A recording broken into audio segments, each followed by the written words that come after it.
this is part one of cleaning the floors.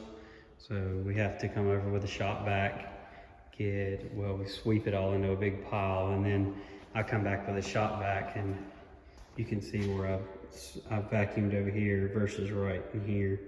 So we're just doing that in every room.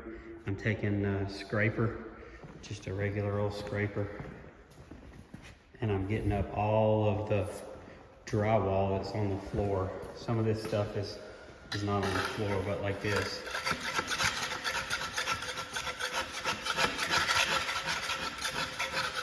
And then I rented a floor sander buffer and some abrasive pads, and we're gonna put water on this, and we're gonna suck it up with the shop vac as we sand it, and hopefully we get this thing back to as close to the original shine as we can get.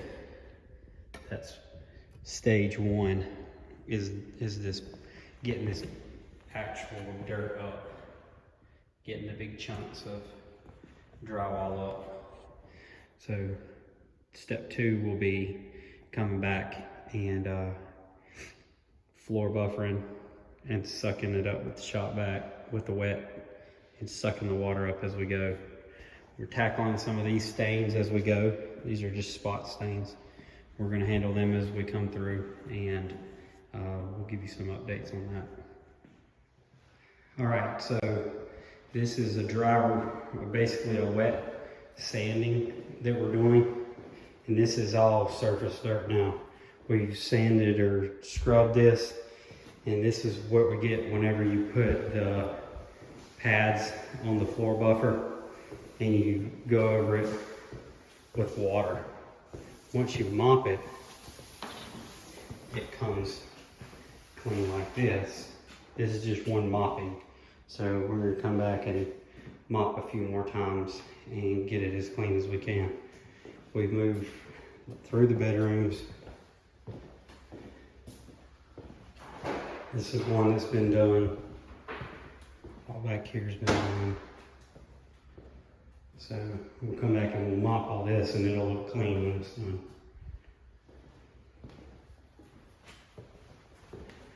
We just suck a lot of the big water up and then come back and mop.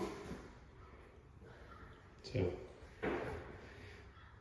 get ready to do the living room now. All right, so this is kind of part three. We cleaned up all the big debris. We have taken the buffer and gone across all the floors, and then we came back and mopped them. I had to take the buffer back just due to work schedule and not being able to keep it. So I'm gonna go get it again today. We're going to go back over this, and we can still see some of the dirt and swirl marks. What we're gonna do is we're gonna concentrate on each square with a shop vac, and we're going to try to get as much of the mud up as possible, because there's still areas that we have mud down in the dirt, down in the concrete, that we want to be able to get up. So part of going through this whole process, as you can see around the corners and our nice big fireplace that we got the painters to paint, which I think is probably one of the nicest looking things besides our pendant lights. I think it just makes the room look really cool. But either way, back to what I was saying. So we had to go around in every space. So when they primed the walls, they had a bunch of overspray, because the people that were doing the priming, they thought they were going to get the contract to do the floors. Well, I'm not paying $10,000 for them to clean these floors. So they already had planned on cleaning this up themselves, which now we are doing. This is a more concentrated cleaning, and we're going to move We're gonna continue in here. This isn't finished, but we're gonna continue trying to get this to look like this. I don't know if that's possible, but we're gonna give it a shot. I mean, we gotta get that mud up. That mud, as you can see, this is a room that hasn't been mopped, so this is kind of a bad example, but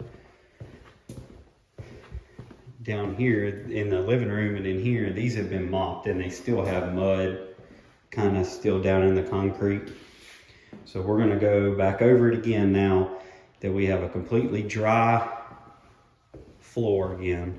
We're gonna apply water and we're gonna go with the shop vac over every piece, slow and steady, and we're gonna see if we can get this cleaned up even more.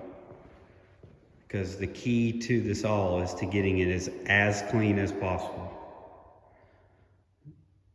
I would say this area got the cleanest, but as you can see in the video, still has some work to be done. That's what we're doing today.